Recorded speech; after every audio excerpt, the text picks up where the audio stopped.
Selamat malam dan Assalamualaikum warahmatullahi wabarakatuh.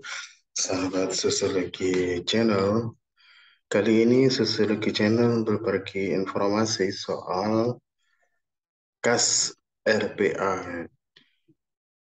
Jadi bagi mahasiswa yang mengambil KKN atau mengambil magang dan menjadi bermitra dengan DP 5A, maka perlu memperhatikan video kali ini. Jadi agar tidak salah menerjemahkan pendampingan KAS RPA, karena pada tahun ini ada perubahan yang awalnya adalah eh, bukan KAS RPA ya. Dulu lebih fokus pada anak, maka disebut KPKAS ya. Pada tahun yang lalu KPKAS. Tapi karena sekarang lebih fokus pada anak dan perempuan, maka disebut KAS RPA. Jadi Kampung Arek Surabaya Ramah Perempuan dan Anak. Jadi video ini adalah hasil dari pertemuan tadi hari ini, tanggal 28 Juli 2022 di Seola, Surabaya. Pada pertemuan itu um, didatangkan semua pendamping dari beberapa universitas maupun dari elemen-elemen warga, dan banyak sekali yang hadir ya. Jadi nanti ada juga mahasiswa UNESA yang mendampingi Kampung Arek Surabaya Ramah Perempuan dan Anak atau KPKAS. Jadi ini penting karena ada perubahan ya. Nah, seperti apa perubahannya? Coba kita lihat. Nah, KAS RPA tahun 2022. Tahun 2022 ada tambahan indikator perlindungan perempuan. Sebelumnya fokus pada anak. Untuk 2 RW di tiap-tiap kecamatan pesertanya nanti. Dan nanti adalah menyusun portofolio. Nah, menyusun portofolio ini yang mencerminkan KAS RPA. Jadi ada perlindungan pada anak, ada pemenuhan hak-hak anak. Nah, ada perlindungan perempuan dan ada pemenuhan hak-hak perempuan. Nah, jadi tadi sudah katakan bahwa dulu adalah KPK, sekarang KAS RPA. KAS K, uh, ya KAS KPKAS itu dilatar belakangi kekerasan pada anak sebenarnya. Dan ternyata kekerasan pada anak ini semakin meningkat tajam. Jadi kayak kekerasan pada anak ini seperti fenomena gunung es ya, yang terlihat data di permukaan, tapi sebenarnya yang tidak terlihat, yang tidak terekspos itu sebenarnya adalah luar biasa banyaknya. Jadi di Surabaya sendiri kasus kekerasan terhadap anak dan perempuan ini juga meningkat tajam ya. Ada yang dilakukan oleh bapak tiri, lalu ada pernikahan anak. Nah, menarik juga ini bahwa dulu kalau orang bicara tentang pernikahan anak itu selalu diidentikan dengan teman-teman dari Madura. Tetapi sebenarnya di Surabaya juga data tentang pernikahan anak ini juga meningkat tajam ya selama pandemi ya. Nah, termasuk juga data pernikahan anak ini juga sangat tajam, ada di Malang ya, ada di Tapal Kuda di Malang, itu juga sangat sangat meningkat. Jadi di Surabaya juga ada data ya pernikahan anak yang sangat tajam saat pandemi. Ada KDRT, jadi ibu-ibu yang banyak mengalami kekerasan dalam rumah tangga. Nah, jadi artinya program ini adalah meningkatkan partisipasi masyarakat untuk melindungi kekerasan anak, untuk melindungi anak dari kekerasan, bukan kekerasan, untuk melindungi anak dan perempuan dari kekerasan. Jadi ini dilihat, jangan lihat lombanya, tidak ya. Jadi sebenarnya ini adalah lomba KAS RPA ini sebenarnya adalah pemantik saja, tapi sebenarnya tujuannya adalah untuk meningkatkan partisipasi anak dan perempuan agar mereka aman, agar nanti Surabaya menjadi kampung layak anak dan layak perempuan. Baik, jadi kampung kampung memiliki pemenuhan hak anak dan perempuan ya. Jadi ini adalah tujuan mulia dari KAS RPA ini ya. Jadi wali kota ini menginginkan di tiap wali kota Surabaya maksudnya itu menginginkan di tiap RW ada program layak anak di lewat RW, nanti di apa kelurahan, lalu di kecamatan, lalu endingnya adalah Surabaya Kota Layak Anak. Jadi dicanangkan tahun 2023. Dan di Indonesia ini belum ada ya kota yang menyandang kota layak anak ini ya. Ini belum ada dan artinya Surabaya ini mencoba untuk menjadi satu langkah di depan gitu ya. Jadi tadi sudah ada disinggung ada banyak pendamping ya dari UNESA, UNER, Universitas PGRI di Bona, Universitas Muhammadiyah dan Stesia dan lain-lain ada UNUSA.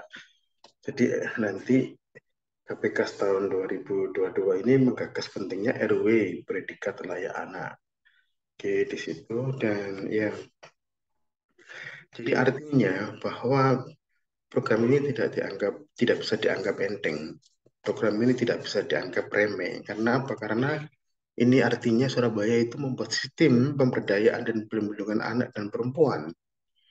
Jadi artinya bukan soal penghargaan ya, tapi esensinya itu kampung aman bagi anak, layanan hak anak, dan memberikan partisipasi pada perempuan marginal untuk memanfaatkan program yang ada di Surabaya. Jadi ini luar biasa ya. Jadi perempuan-perempuan marginal perkotaan ini mencoba untuk diajak untuk partisipasi membangun kota Surabaya agar kota Surabaya ini lebih ramah anak dan perempuan. Itu maksudnya. Jadi nanti ada 5 klaster kampung ya, kampung belajar, kampung sehat, kampung asuh, kampung aman, kampung kreatif dan produktif. Jadi nanti satu RW itu minimal ada 2 RT.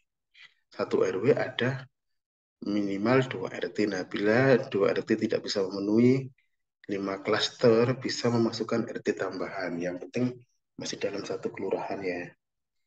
Nah, setiap satu kecamatan mengirimkan 2 RW yang berbeda kelurahan.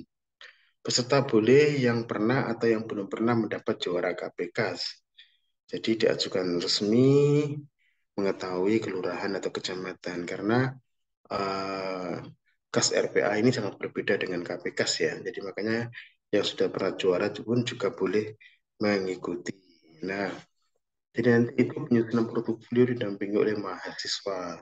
Nah, mahasiswa nanti ini bisa dikonversi ke KKN atau dikonversi ke magang. Jadi nanti bisa ada fleksibilitas ya. Nanti tergantung pada kepentingan mahasiswa dan juga disinergikan dengan DP5 ya, programnya DP5. Apakah dikonversi ke KKN 20 SKS atau dikonversi ke magang 20 SKS. Nah, memotret program yang sudah dijalankan atau belum. Tujuannya itu portofolio ini adalah memotret ya upaya apakah sudah dijalankan atau belum program-program yang telah disusun.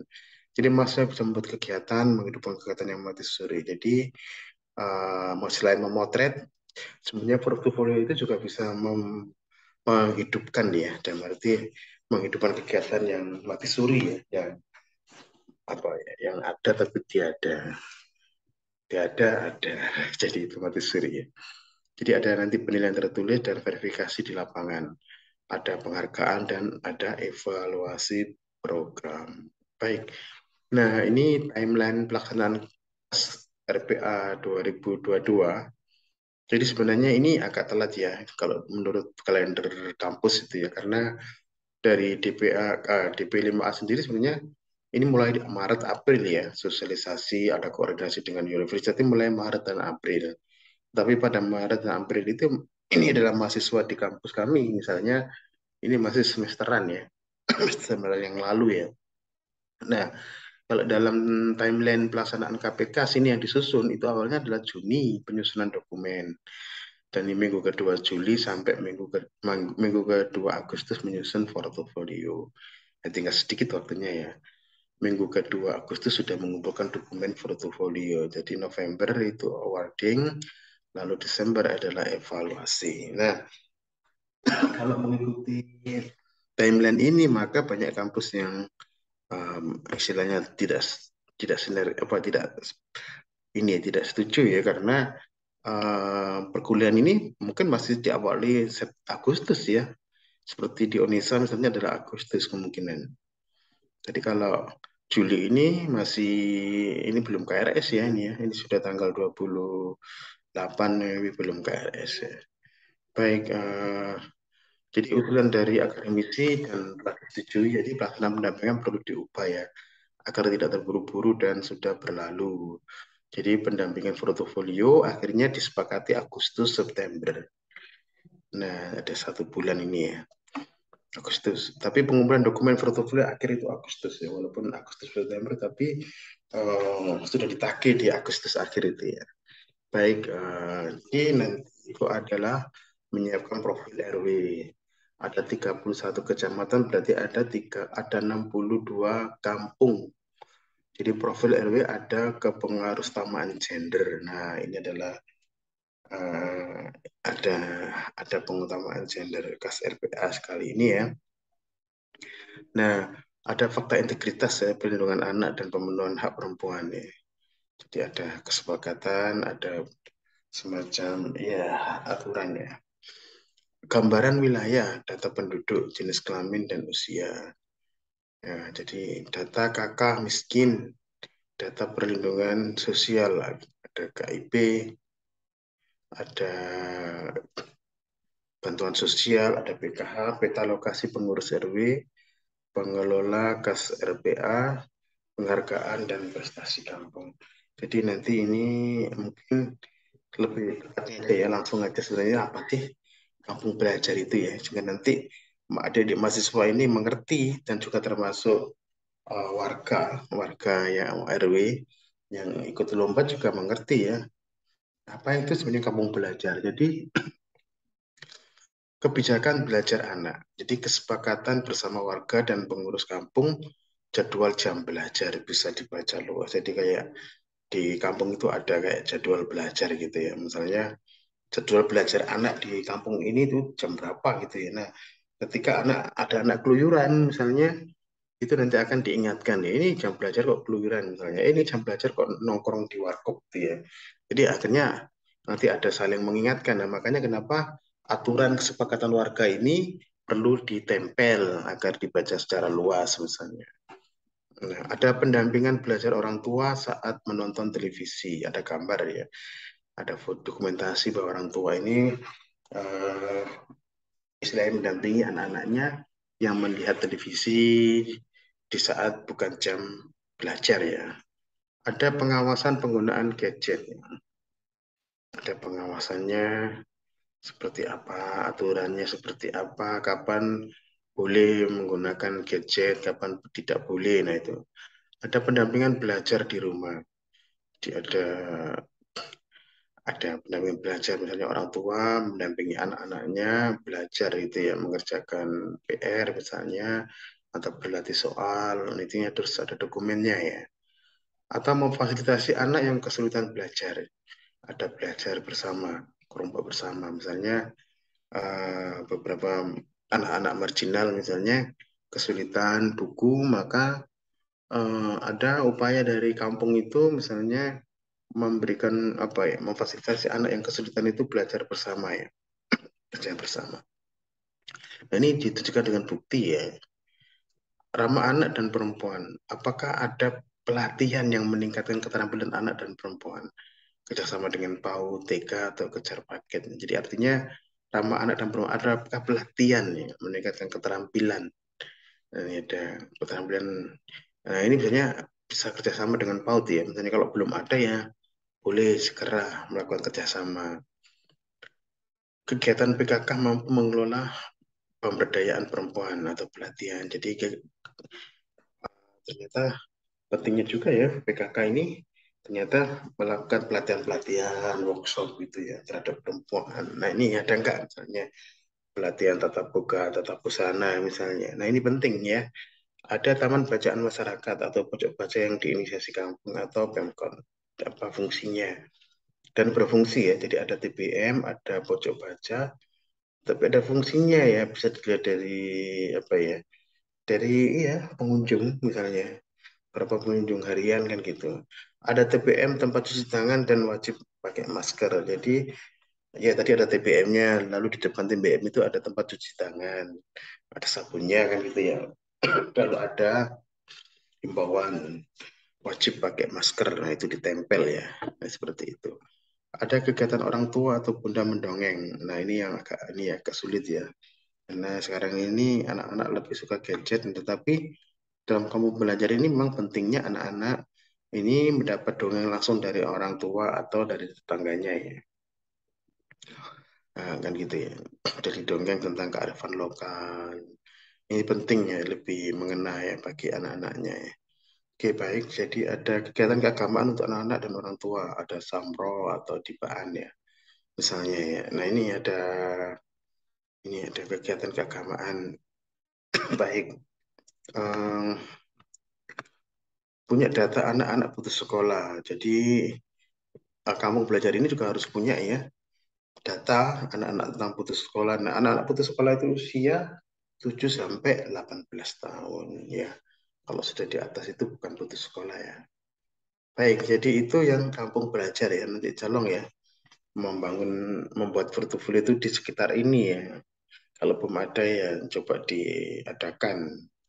Baik, itu kampung belajar ya. Nah, kampung sehat ya.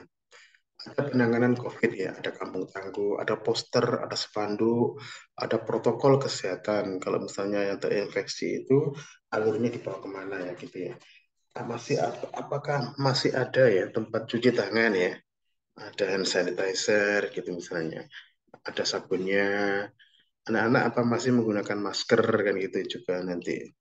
Misalnya apa ya penanganan jika warga kena COVID? Ada satgas dan alur penanganan. Apakah masih ada tetap satgasnya itu ya? Nah, lalu alur penanganannya seperti apa kalau terinfeksi itu? Nah, ada bebas asap rokok ya, ada melarang merokok, ada larangan merokok itu kamu set itu. Nah, larangan merokok itu di mana? Di rumah, di tempat ibadah, di sekolah, di pada RW itu ditempel itu larangan merokok ya. Walaupun masih ada yang merokok, tapi yang penting itu ada tempelan itu sehingga nanti bisa membuat orang sungkan ya. Ada tempat beli merokoknya. Jadi kalau ada larangan merokok, maka ada tempat yang untuk dibolehkan merokok, misalnya tempat khusus. Nah, itu penting ya. Jadi orang itu sebenarnya tidak boleh merokok di rumah ya, karena akan mempengaruhi kesehatan anak dan istrinya ya. Tempat ibadah juga karena itu banyak orang ya. Sekolah juga sama ada anak-anak ya. Ada balik RW juga banyak sama ada anak-anak juga ya. Ada nah, lingkungan bersih dan hijau, tempat penghijauan, kerja bakti apa masih dilaksanakan berapa kali dan siapa yang dilibatkan. Nah, yang menarik kalau misalnya kerja bakti ini melibatkan anak ya. Anak-anak diajari kan gitu ya. Ini ada nggak misalnya fotonya itu ya? Dan melibatkan perempuan misalnya juga penting gitu ya. Nah, ada memang keterangan bebas gizi buruk, ada kecilnya angka stunting misalnya, atau menurunnya angka stunting. Nah ini bisa dilihat dari data di Posyandu ya. Apa betul ada penurunan angka stunting atau justru malah peningkatan?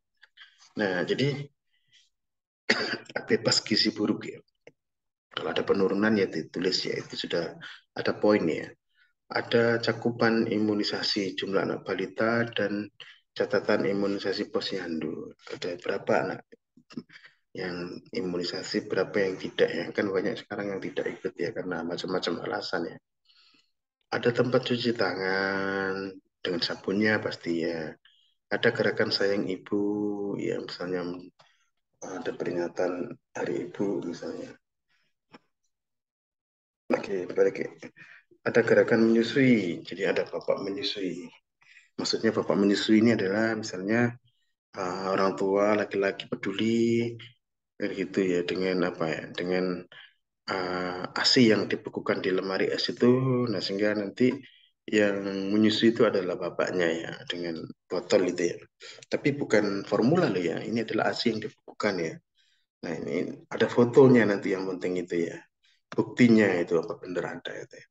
Ada program kesehatan reproduksi. Nah ini adalah untuk kampung sehatnya ya. Jadi itu pentingnya ya, nanti buktinya itu yang paling penting ya.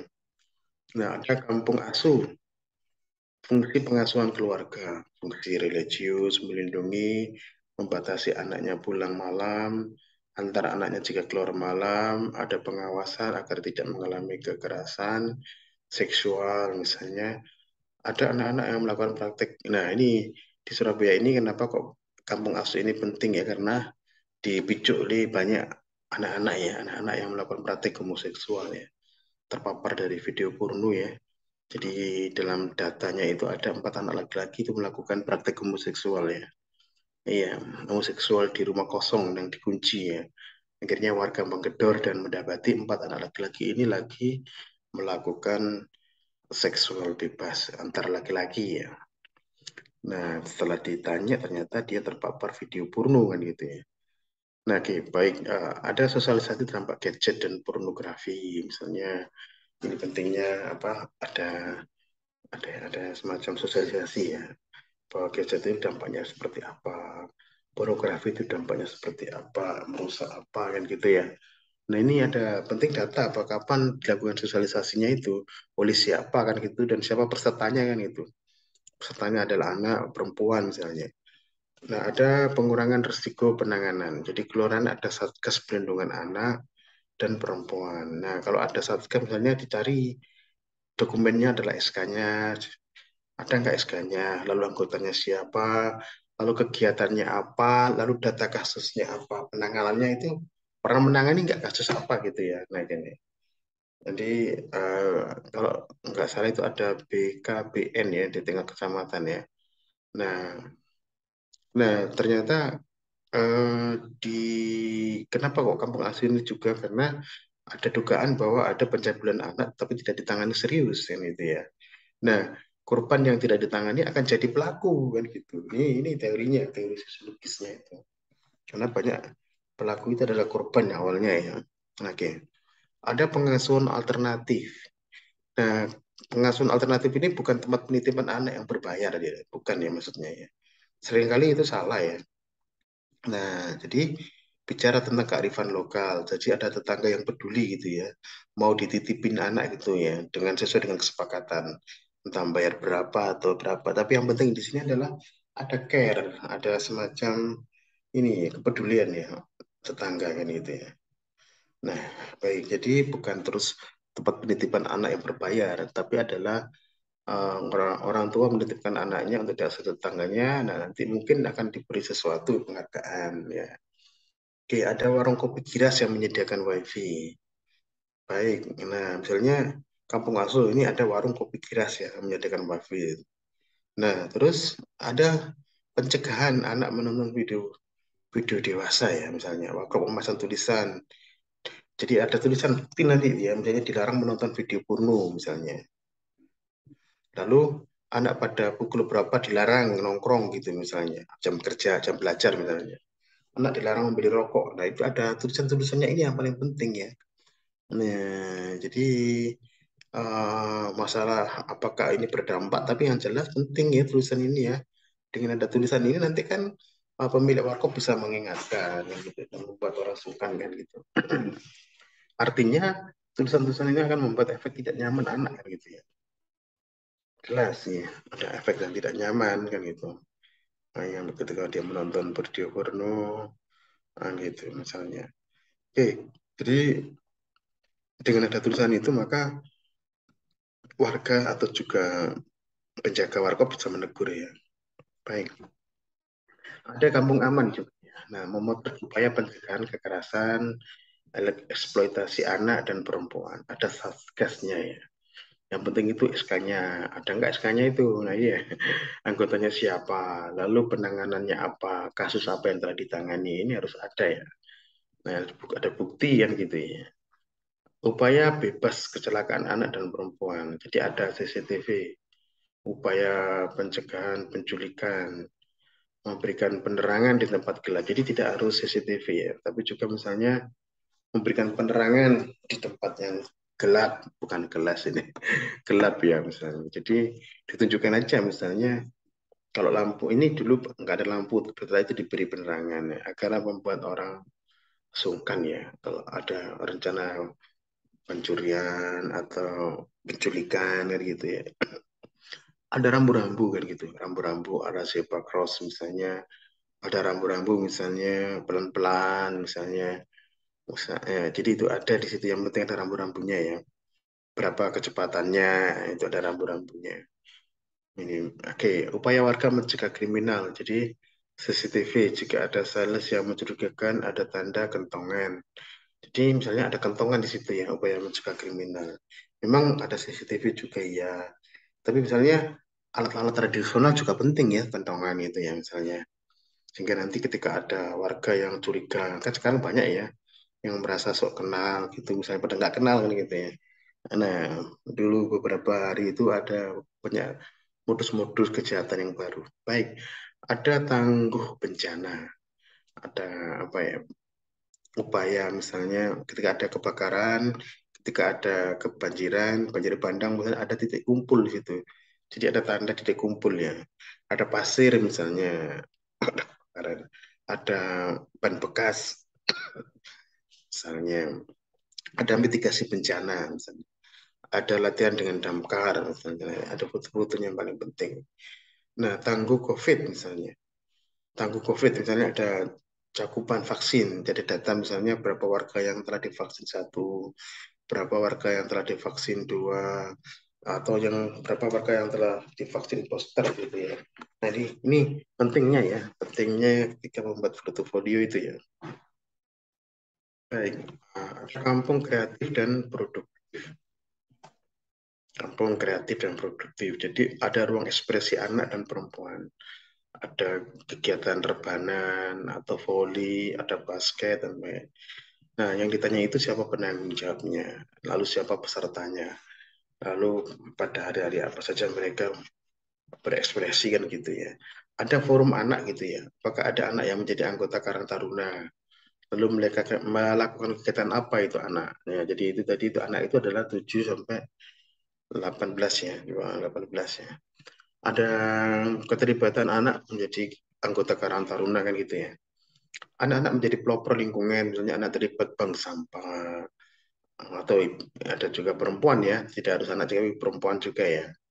Ada ruang partisipasi anak terlibat pada rapat kampung, misalnya. Nah ini kadangkala ini anak dan kalau perempuan sudah ya, elemen tokoh perempuan ini sudah terwakili ya, kadangkala sudah ada wakil di masyarakat ya.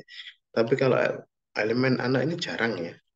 Di beberapa musyawarah desa itu kadang-kadang tidak melibatkan anak ya. Mungkin pemahaman mereka itu anak ini belum cukup umur, lalu tahu apa. Nah ini sekarang tidak boleh lagi seperti itu ya. Bahwa anak ini juga punya hak ya, punya hak suara, punya hak untuk berpendapat, walaupun mereka masih anak kan gitu kan. Dan punya kepentingan untuk anak.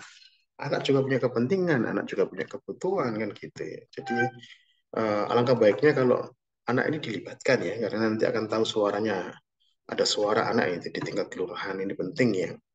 Ada peningkatan kecepatan skill perempuan, ada UMKM, ada pelatihan kewirausahaan misalnya.